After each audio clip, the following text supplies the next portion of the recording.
Brought to you by Vigor, co-powered by Sensodyne and Vimal. ಬಾಯಲ್ಲಿ ಹೇಳಿ ಕೇಸರಿ. ಅಷ್ಟೇ ರಾಜಸ್ಥಾನದ ರ್ಯಾಲಿಯಲ್ಲಿ ಪ್ರಧಾನಿ ಮೋದಿ ಅವರು ಒಂದಷ್ಟು ವಿಚಾರಗಳನ್ನ ಕಾಂಗ್ರೆಸ್ ಬಗ್ಗೆ ಹೇಳಿದ್ರು. ಈಗ ಮತ್ತೊಮ್ಮೆ ಕಾಂಗ್ರೆಸ್ನ ವಿರುದ್ಧ ಬೆಂಕಿ ಉಗುಳಿದ್ದಾರೆ. ಅದರಲ್ಲೂ ಬೆಂಗಳೂರಿನಲ್ಲಾದಂತಹ ಘಟನೆ, ನಗರಪೇಟೆಯಲ್ಲಾದಂತಹ ಘಟನೆ, ಹನುಮಾನ್ ಚಾಲಿಸ ವಿಚಾರವನ್ನು ಕೂಡ ಇವತ್ತಿನ ಭಾಷಣದಲ್ಲಿ ಅವರು ಪ್ರಸ್ತಾಪ ಮಾಡಿದ್ದಾರೆ. ಹಾಗಾದ್ರೆ ಎಲ್ಲಿ ಯಾಕೆ ಮಾತು ಬಂತು, ಬನ್ನಿ ನೋಡೋಣ.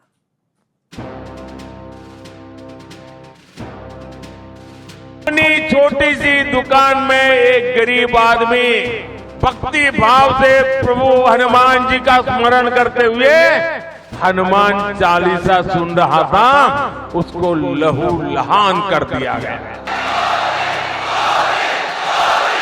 आपकी संपत्ति छीनकर उनके खास लोगों को बांटने की गहरी साजिश रचकर बैठी है।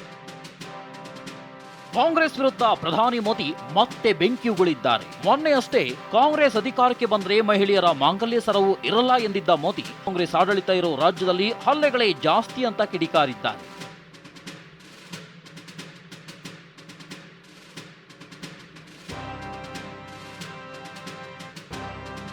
ಹೌದು, ರಾಜಸ್ಥಾನದ ಸಮಾವೇಶದಲ್ಲಿ ಕಾಂಗ್ರೆಸ್ ವಿರುದ್ಧ ಪ್ರಧಾನಿ ಮೋದಿ ಕೆಂಡ ಕಾರಿದ್ದಾರೆ. ಬೆಂಗಳೂರಿನ ನಗರಪೇಟೆಯಲ್ಲಿ ಹನುಮಾನ್ ಚಾಲಿಸ ಹಾಕಿಸಿದ್ದಕ್ಕೆ ಯುವಕನ ಮೇಲಿನ ಹಲ್ಲೆ ಪ್ರಕರಣವನ್ನು ಉಲ್ಲೇಖಿಸಿದ್ದಾರೆ.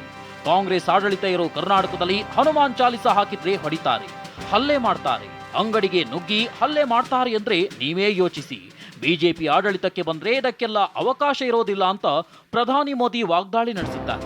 कांग्रेस के शासन वाले कर्नाटका की कुछ दिन पहले वहां एक छोटा दुकानदार, उसको सिर्फ इसलिए बुरी तरह से पीटा गया, लहू लुहान कर दिया गया, क्योंकि वो अपनी दुकान में बैठे बैठे हनुमान चालीसा सुन रहा था।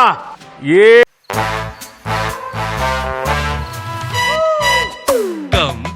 Come my love, please don't say no baby, come my love. V-Guard ನ air coolers extra large cooling pad ನೊಂದಿಗೆ ಇದು ಎಂತೆಂಥವರನ್ನು ಕೂಲ್ ಆಗಿಸುತ್ತೆ. V-Guard air coolers, long lasting cooling. Congress की कर्नाटका की सरकार का काम देखिए। अपनी छोटी सी दुकान में एक गरीब आदमी भक्ति भाव से प्रभु हनुमान जी का स्मरण करते हुए हनुमान चालीसा सुन रहा था, उसको लहू लहान कर दिया गया। ಇದು ತಗೊಳ್ಳೋಣ. ಇದು ಇನ್ವರ್ಟರ್ ಎಸಿ. ನೀವು ಗ್ಯಾಮ್ಲರ್ ಅಲ್ವಾ? ಗ್ಯಾಮ್ಲರ್ ಜೂಜಾಡ್ತಿರಲ್ವಾ? ನೀವು ಜೂಜಾಡ್ತೀರಾ? ಇಲ್ಲ, ಯಾರು ಏನು ಹೇಳಿದ್ರು ಅಂತ ನೀನು ಎಷ್ಟು ಕಾಸ್ಟ್ಲಿ ಹಾಗೂ ಡೆಲಿಕೇಟ್ ಎಸಿ ತಗೊಂಡು ಸ್ಟೆಬಿಲೈಸರ್ ತಗೊಳ್ಳಿಲ್ಲ ಅಂದ್ರೆ ಇದು ಜೂಜಾಟ ತಾನೇ. ಒಂದೇ ಫ್ಲಕ್ಚುಯೇಷನ್ ಗೆ ನಿಮ್ಮ ಇನ್ವರ್ಟರ್ ಎಸಿಯ ಪಾರ್ಟ್ಸ್ ಡ್ಯಾಮೇಜ್ ಆಗಬಹುದು. ಅದನ್ನು V-Guard ಉಪಯೋಗಿಸಿ ಸುರಕ್ಷಿತವಾಗಿರಿಸಿ. V-Guard, India's #1 stabilizer. कल्पना कर सकते हैं कांग्रेस के राज में हनुमान चालीसा सुनना भी गुनाह हो जाता है। ಪ್ರಧಾನಿ ಮೋದಿಯ ವಾಗ್ದಾಳಿ ಇಷ್ಟಕ್ಕೆ ನಿಲ್ಲಲೇ ಇಲ್ಲ. ನಿಮ್ಮ ಆಸ್ತಿ ಕಿತ್ತುಕೊಳ್ಳಲು ಕಾಂಗ್ರೆಸ್ ಸಂಚು ರೂಪಿಸುತ್ತಿದೆ. ತುಷ್ಟೀಕರಣ, ವೋಟ್ ಬ್ಯಾಂಕಿಂಗ್ ಏನೇನೋ ಮಾಡ್ತಾರೆ. ಮಹಿಳೆಯರ ಮಾಂಗಲ್ಯ, ಸಂಪತ್ತಿನ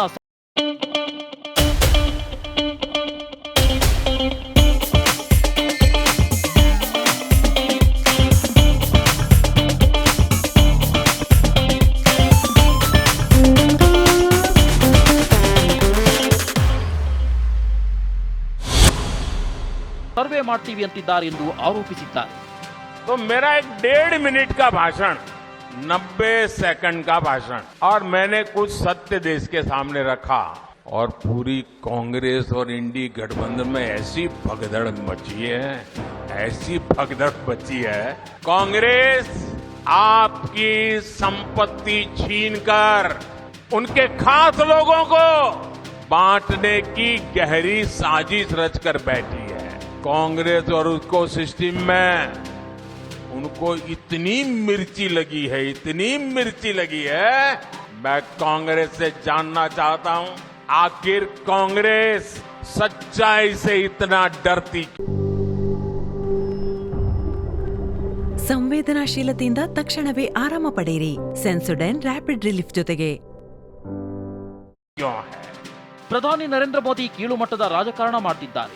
ಮತದಾರರು ಚುನಾವಣೆಯಲ್ಲಿ ಬುದ್ಧಿ ಕಲಿಸ್ತಾರೆ ಅಂತ ಸಚಿವ ಮಧು ಬಂಗಾರಪ್ಪ ಆರೋಪಿಸಿದ್ರು. ಒಬ್ಬರು ಹೆಣ್ಮಕ್ಳ ಬಗ್ಗೆ ನಾನು ತುಂಬ ಚಿಕ್ಕವನಾಗ್ಬಿಡ್ತೀನಿ. ಅವ್ರು ಕಟ್ಟಿರ್ತಕ್ಕಂಥ ತಾಳಿ ಬಗ್ಗೆನೂ ನಾವು ಮಾತಾಡ್ಬೋದು, ನಾವು ಮಾತಾಡೋದಿಲ್ಲ. ಯಾಕೆಂದರೆ ಇದಕ್ಕೆ ನಾನು ಆ ಕೀಳ್ಮಟ್ಟಕ್ಕೆ ಹೋಗೋದಿಲ್ಲ. ಇವತ್ತೇನು ದೇಶದ ಆಸ್ತಿಯನ್ನು ಎಲ್ಲ ಕಾಂಗ್ರೆಸ್ ಅವರು ಬಂದರೆ ನಿಮ್ಮ ಆಸ್ತಿ ಮಾರಿಬಿಡ್ತಾರೆ ಅಂದಿದ್ದಾರೆ. ಇದುವರೆಗೂ ಎಷ್ಟು ಪಬ್ಲಿಕ್ ಸೆಕ್ಟರ್ನ ನೀವು ಮಾರಿದ್ದೀರಿ ಹೇಳಿ ನೋಡಿ. VSL ಆ ಹಂತದಲ್ಲಿ ಬಂದಿದೆ. ಅವ್ರು ಹೇಳಿರೋದು ದೇಶದ ನಿಮ್ಮ ಆಸ್ತಿ ಮಾಡ್ತೀವಿ, ಪ್ರೈವೇಟ್ ಆಸ್ತಿನ ನಿಮ್ದೆಲ್ಲರದು ಆಸ್ತಿ ಮಾಡಿಬಿಡ್ತಾರಂತೆ ಕಾಂಗ್ರೆಸ್ ಅವ್ರು ಬಂದರೆ. ಈ ದೇಶದ ಸಂಪತ್ತನ್ನು ಫಸ್ಟ್ ಲೂಟಿ ಹೊಡೆದು ಹಾಳು ಮಾಡಿರೋದೇ BJP ಅವರು. ಮಾಂಗಲ್ಯ ಬಗ್ಗೆ ಮಾತಾಡ್ತಾರೆ ಪ್ರೈಮ್ ಮಿನಿಸ್ಟ್ರು ಅಂತ ಹೇಳಿದರೆ ಅವರ ಹಿಂದೆ ತೊಗೊಂಡಿರ್ತಕ್ಕಂಥ ಅವ್ರ ಫ್ಯಾಮಿಲಿದಾಗ ಅವ್ರದ್ದು ಚರ್ಚೆಗೆ ನಾನು ಮಾಡೋಕ್ಕೆ ಹೋಗೋದಿಲ್ಲ ಅಂದೆ. ನಾನು ತುಂಬ ಚಿಕ್ಕವನು, ಸೂಕ್ಷ್ಮವಾಗಿರ್ತದೆ, ನಾನು ತುಂಬ ಚಿಕ್ಕವನು. ಆ ಮಾಂಗಲ್ಯನ ರಾಜಕಾರಣಕ್ಕೆ ತಂದು ಮತ ಕೇಳ್ತಾರಲ್ಲ ಅಂತ ಅದನ್ನೇ ಹೇಳಿದ್ದೆ. ಇಷ್ಟು ದೊಡ್ಡಕ್ಕೆ ಪೇಪರಲ್ಲಿ ಬರ್ತಕ್ಕಂಥ ವ್ಯವಸ್ಥೆ ನಮ್ಮ ದೇಶದಲ್ಲಿ ಆದರೆ ಹೆಣ್ಣುಮಕ್ಳು ಮಾಂಗಲ್ಯ ಬಗ್ಗೆ ಚರ್ಚೆ ಆಗ್ತದೆ ಅಂತ ಹೇಳಿದರೆ ಇದು ಸರಿನಾ? ನೀವೇ ಹೇಳ್ರಿ ನೋಡೋಣ.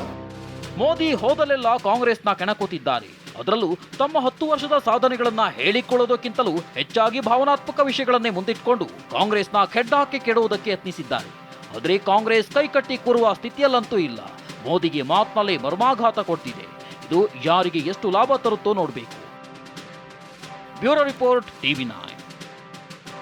ಇನ್ನು DCM DK ಈ ಮನಕಂತೂ ದಾರಿ ತೋರುತ್ತಿದೆ, ಆ ಭಾಷೆಯದೇ ಬೆಳಕು ಬೆಳಕುವ ಬೆಳಕು ಬೆಳಕುವ ಬೆಳಕು ಬೆಳಕುವ. ದೂರ ಎಷ್ಟೇ ಹೋಗಿ ಈ ಭಾಷೆಯಿಂದ ದೂರವಾಗಲಾರಿರಿ. ವಿಮಲ್, ನಮ್ಮ ಭಾಷೆ ಕೇಸರಿ. ಶಿವಕುಮಾರ್ ರಾಮನಗರದಲ್ಲಿ CM ಅಸ್ತ್ರ ಪ್ರಯೋಗಿಸಿದ್ದಾರೆ. ಹಾಗೇನೆ DK ಸುರೇಶ್ ಪರ ಪ್ರಚಾರ ಮಾಡ್ತಾ ತಾವು CM ಆಗುವಂತ ನಂಬಿಕೆ ಸುಳ್ಳಾಗಲ್ಲ ಅಂತ ಹೇಳಿದ್ದಾರೆ. ಇನ್ನು ಬಹಳ ಮುಖ್ಯವಾಗಿ ಇಲ್ಲಿ ಪ್ರಧಾನಿಯವರು ಮೊನ್ನೆ ಅಷ್ಟೇ ಭಾಷಣದಲ್ಲಿ ಮಾತಾಡಿರುವಂತಹ ವಿಚಾರ. ಸೊ ಹಾಗೇನೆ ಕಾಂಗ್ರೆಸ್ ಮತ್ತು BJPಯ ನಡುವೆ ಆಗ್ತಿರುವಂಥ ವಾಕ್ಸಮರ. ಇನ್ನು ಮಾಂಗಲ್ಯದ ವಿಚಾರವಾಗಿ ಮುಸ್ಲಿಮರಿಗೆ ಪರವೂರಿಗೆ ಹಾರಿದೆ, ತವರೂರನ್ನು ತೋರೆದು ಬಾಂಧವ್ಯದ ಗಂಧವನು ಅರಸುತ್ತ. ದೂರ ಎಷ್ಟೇ ಹೋಗಿ ಈ ಭಾಷೆಯಿಂದ ದೂರವಾಗಲಾರಿರಿ. ವಿಮಲ್, ನಮ್ಮ ಭಾಷೆ ಕೇಸರಿ. ಆಸ್ತಿ ಹಂಚಿಬಿಡ್ತಾರೆ ಅನ್ನೋ ಹೇಳಿಕೆ ವಿಚಾರವಾಗಿ ಪ್ರಧಾನಿ ಮೋದಿ ವಿರುದ್ಧ ಕಾಂಗ್ರೆಸ್ ಈಗ ಸಿಡಿದೆದ್ದಿದೆ. ಈ ಮಧ್ಯೆ ಇಂದು ಮತ್ತೆ ಮೋದಿ ತಮ್ಮ ಮಾತನ್ನ ರಿಪೀಟ್ ಮಾಡಿದ್ದಾರೆ. ಅತ್ತ ಕೆರಳಿದಂತ ಕೈಪಡೆ ಮೋದಿ ಅವರನ್ನ ಚುನಾವಣೆಯಿಂದಲೇ ಉಚ್ಚಾಟನೆ ಮಾಡಬೇಕು ಅಂತ ಪಟ್ಟು ಹಿಡಿದಿದೆ.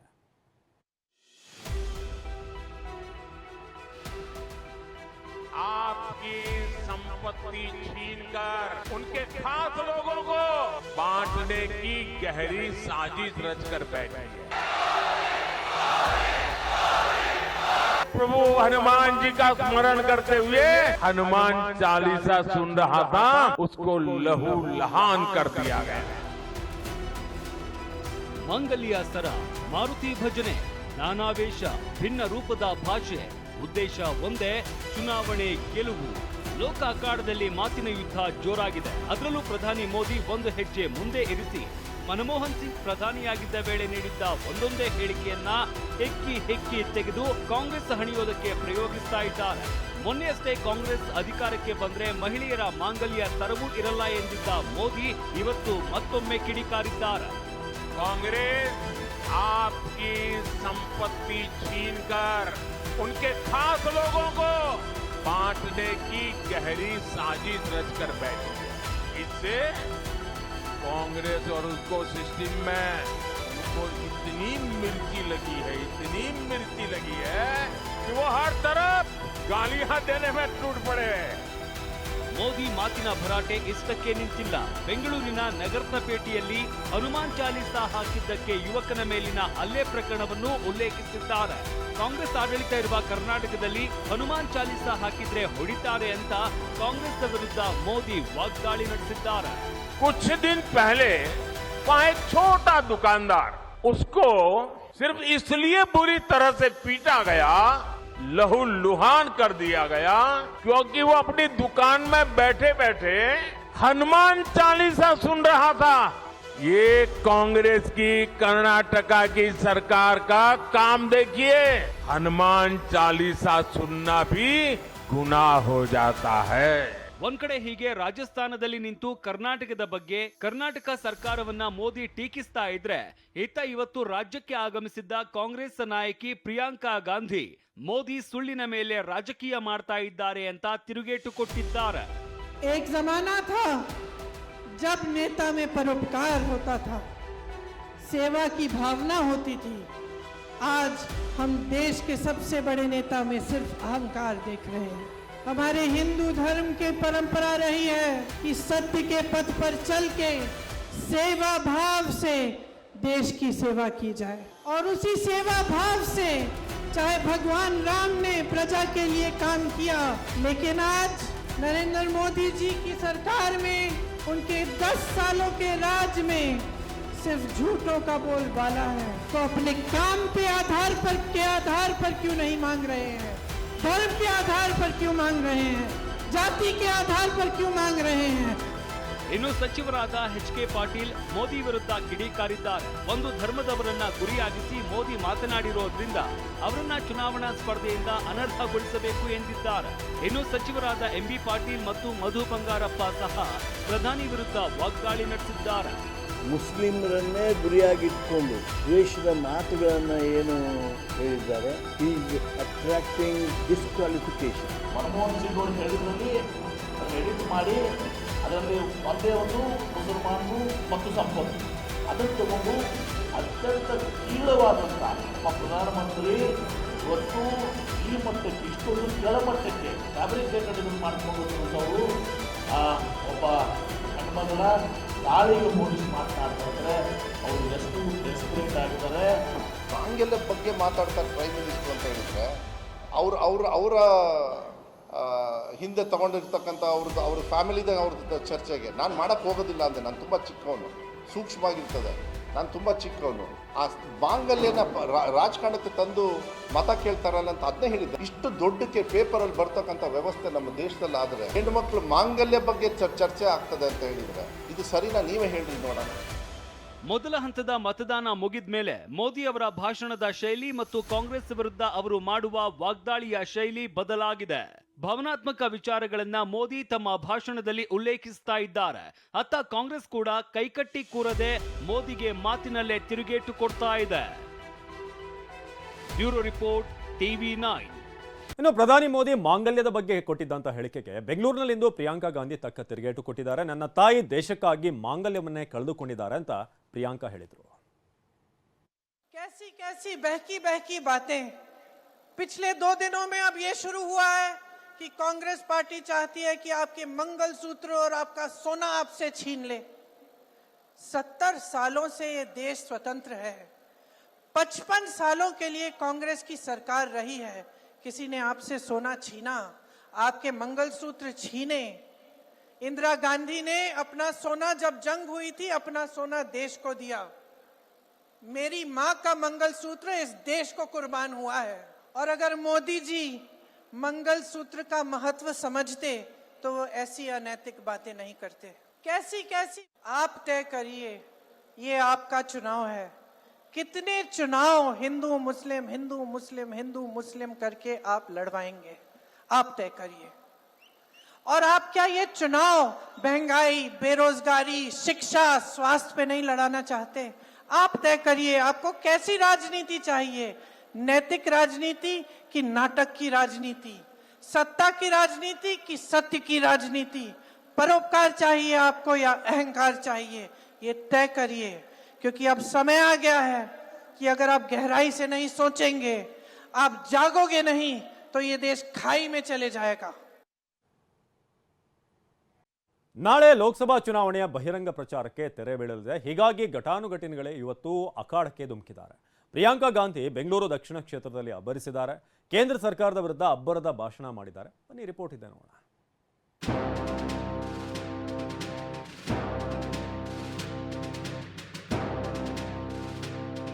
गलत तरह से सरकारों को गिराते हैं, 100-100 करोड़ देके विधायकों को खरीदते हैं। तो मोदी जी के इस 10 साल के राज में आपको मिला क्या? तो क्या आपको लगता है कि आपके जीवन में तरक्की आई? ಲೋಕಸಭಾ ಚುನಾವಣಾ ಬಹಿರಂಗ ಪ್ರಚಾರಕ್ಕೆ ನಾಳೆ ಸಂಜೆ ತೆರೆ ಬೀಳಲಿದೆ. ಇದೇ ಕಾರಣಕ್ಕಾಗಿ ಅತಿರಥ ಮಹಾರಥರು ಇವತ್ತು ಕದನ ಕಣದಲ್ಲಿ ಅಬ್ಬರದ ಪ್ರಚಾರ ನಡೆಸಿದರು. ಚಿತ್ರದುರ್ಗ ಮತ್ತು ಬೆಂಗಳೂರಿನ ಸಮಾವೇಶದಲ್ಲಿ ಪ್ರಿಯಾಂಕಾ ಗಾಂಧಿ ಅಬ್ಬರಿಸಿದರು.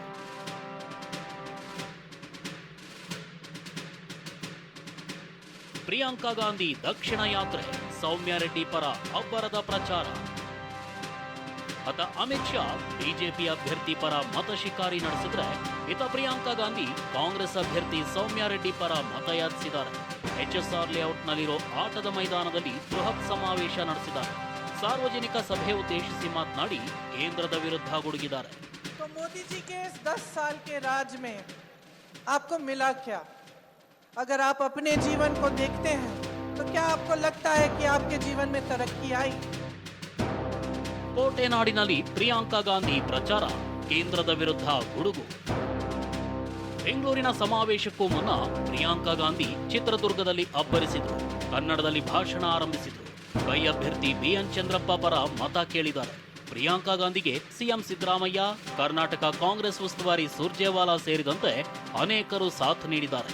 ಇನ್ನು ಕೋಟೆನಾಡಿನಲ್ಲಿ ಅಬ್ಬರದ ಭಾಷಣ ಮಾಡಿದ ಪ್ರಿಯಾಂಕಾ ಗಾಂಧಿ ಕರ್ನಾಟಕದ ತೆರಿಗೆ ಹಂಚಿಕೆ, ಬೆಲೆ ಏರಿಕೆ, ಭ್ರಷ್ಟಾಚಾರ, ಎಲೆಕ್ಟ್ರಾಲ್ ಬಾಂಡ್, ನಿರುದ್ಯೋಗದ ಸಮಸ್ಯೆಗಳನ್ನು ಪ್ರಸ್ತಾಪಿಸಿ ಕೇಂದ್ರದ ವಿರುದ್ಧ ಹರಿಹಾಯ್ದಿದ್ದಾರೆ. जिन कंपनियों पे छापा मारा था, जिन पे केस डाले थे, उनसे चंदा लिया गया और जब चंदा मिल गया तो केस वो छापे बंद हो गए. गलत तरह से सरकारों को गिराते हैं, 100-100 करोड़ देके विधायकों को खरीदते हैं, तो सब कहते हैं कि देखिए ऐसा काम सिर्फ मोदी कर सकते हैं. 2 ದಿನ 12 ಕ್ಷೇತ್ರ ಉತ್ತರ ಕರ್ನಾಟಕದಲ್ಲಿ ಮೋದಿ ದಂಡಯಾತ್ರೆ. ಏಪ್ರಿಲ್ 28ರಂದು ಪ್ರಧಾನಿ ಮೋದಿ ಮತ್ತೆ ರಾಜ್ಯಕ್ಕೆ ಬರ್ತಿದ್ದಾರೆ. 12 ಕ್ಷೇತ್ರಗಳನ್ನು ಟಾರ್ಗೆಟ್ ಮಾಡಿರೋ ಪ್ರಧಾನಿ ಮೋದಿ 2 ದಿನಗಳ ಕಾಲ ಉತ್ತರ ಕರ್ನಾಟಕದಲ್ಲೂ ಕಹಳೆ ಊದಲಿದ್ದಾರೆ. ಈ ನಡುವೆ ಯುಪಿ ಸಿಎಂ ಯೋಗಿ ಆದಿತ್ಯನಾಥ್ ಅವರ ನಾಳಿನ ಬೆಂಗಳೂರು, ಉಡುಪಿ ಹಾಗೂ ಚಿತ್ರದುರ್ಗ ಪ್ರಚಾರ ಕಾರ್ಯಕ್ರಮ ರದ್ದಾಗಿದೆ. Bureau report, TV9. DCM DK Shivakumar ರಾಮನಗರದಲ್ಲಿ ಸಿಎಂ ಅಸ್ತ್ರವನ್ನ ಮತ್ತೆ ಪ್ರಯೋಗ ಮಾಡಿದ್ದಾರೆ. DK ಸುರೇಶ್ ಪರ ಪ್ರಚಾರ ಮಾಡ್ತಾ ತಾವು ಸಿಎಂ ಆಗುವಂತ ನಂಬಿಕೆ ಸುಳ್ಳಾಗೋದಿಲ್ಲ ಅಂತ ಹೇಳಿದ್ದಾರೆ. ಇತ್ತ ಅದೇ ಸ್ಥಳದಲ್ಲಿ ಮಾತನಾಡಿದಂಥ ದೇವೇಗೌಡರು ಸರ್ಕಾರ ಬೀಳಿಸುವಂತ ಶಪಥ ಮಾಡಿದ್ದಾರೆ. ಬನ್ನಿ ರಿಪೋರ್ಟ್ ನೋಡೋಣ.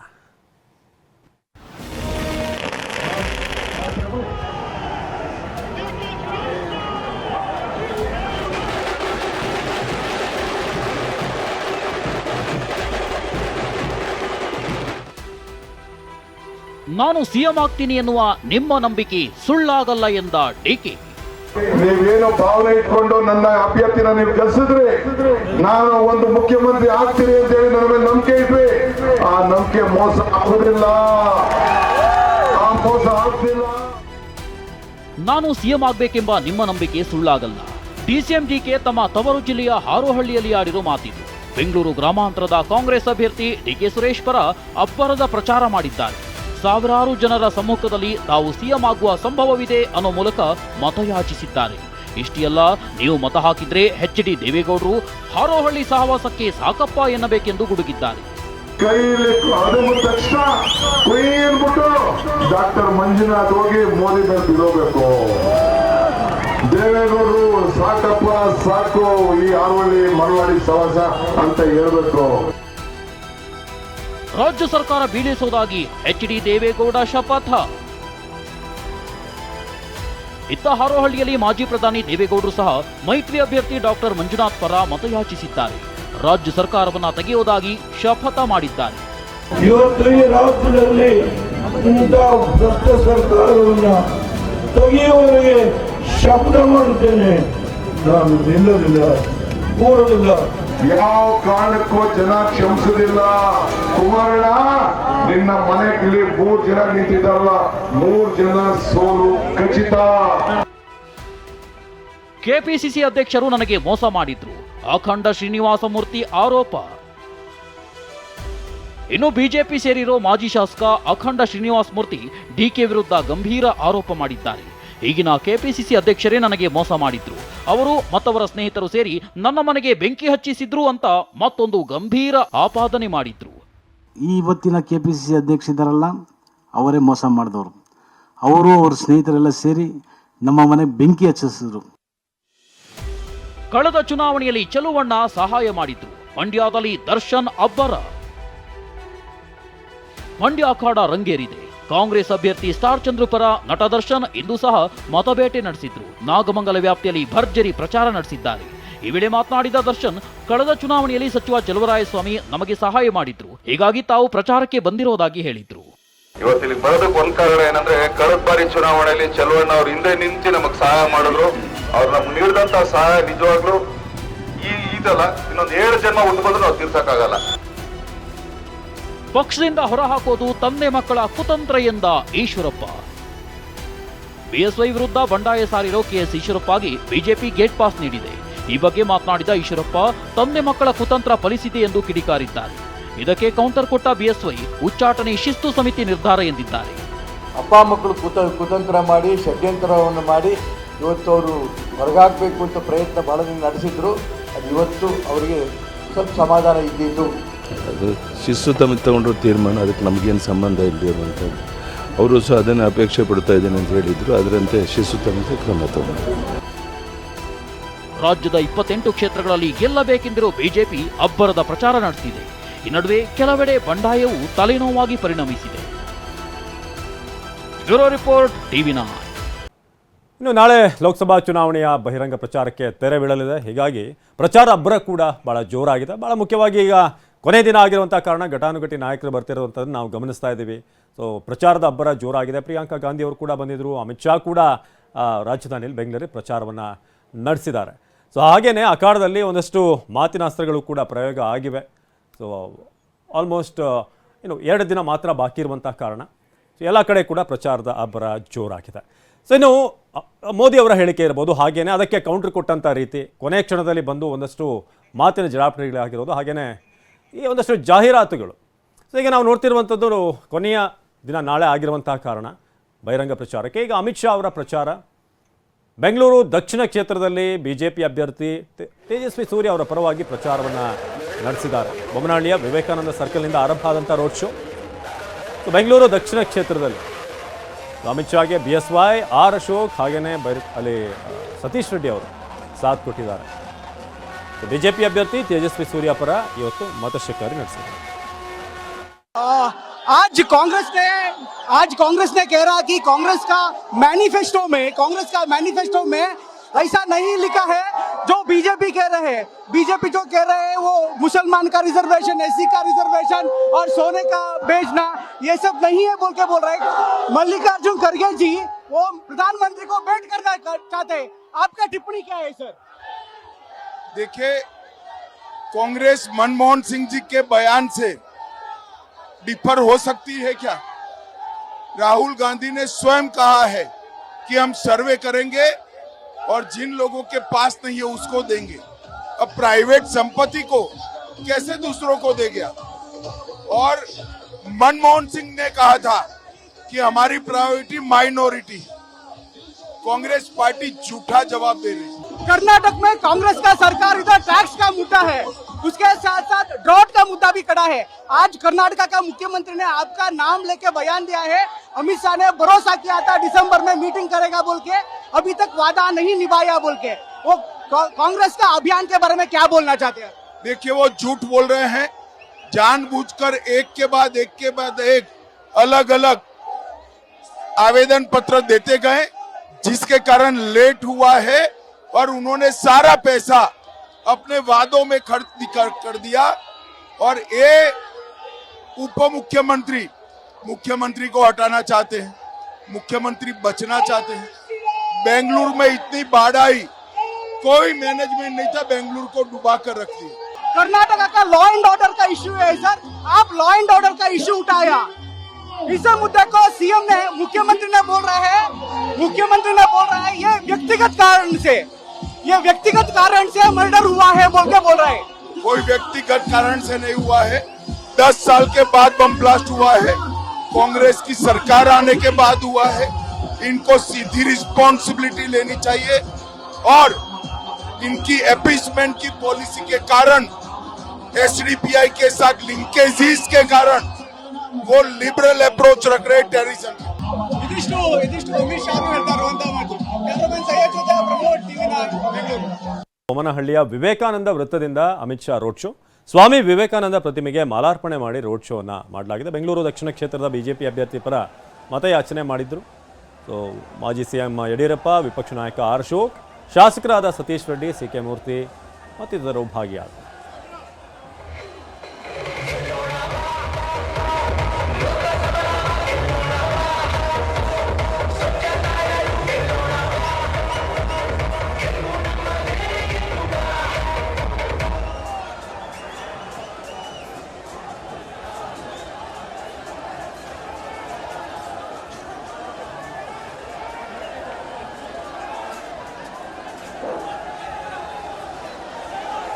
ಬೊಮ್ಮನಹಳ್ಳಿಯ ವಿವೇಕಾನಂದ ಸರ್ಕಲ್ನಿಂದ ಆರಂಭ ಆದಂಥ ರೋಡ್ ಶೋ ಇದು. ಅಮಿತ್ ಶಾ ಅವರು ಬೆಂಗಳೂರು ದಕ್ಷಿಣ ಬಿಜೆಪಿ ಅಭ್ಯರ್ಥಿ ತೇಜಸ್ವಿ ಸೂರ್ಯ ಪರವಾಗಿ ಅಲ್ಲಿ ಮತಯಾಚನೆ ಮಾಡಿದರು. ಈ ಸಂದರ್ಭದಲ್ಲಿ ನೀವು ದೃಶ್ಯದಲ್ಲಿ ನೋಡ್ತಿರೋ ಹಾಗೆ ಸತೀಶ್ ರೆಡ್ಡಿ ಇದ್ದಾರೆ, ಸ್ಥಳೀಯ ಶಾಸಕರು, ಹಾಗೆಯೇ BSY ಅವರು ಕೂಡ ಸಾಥ್ ಕೊಟ್ಟರು.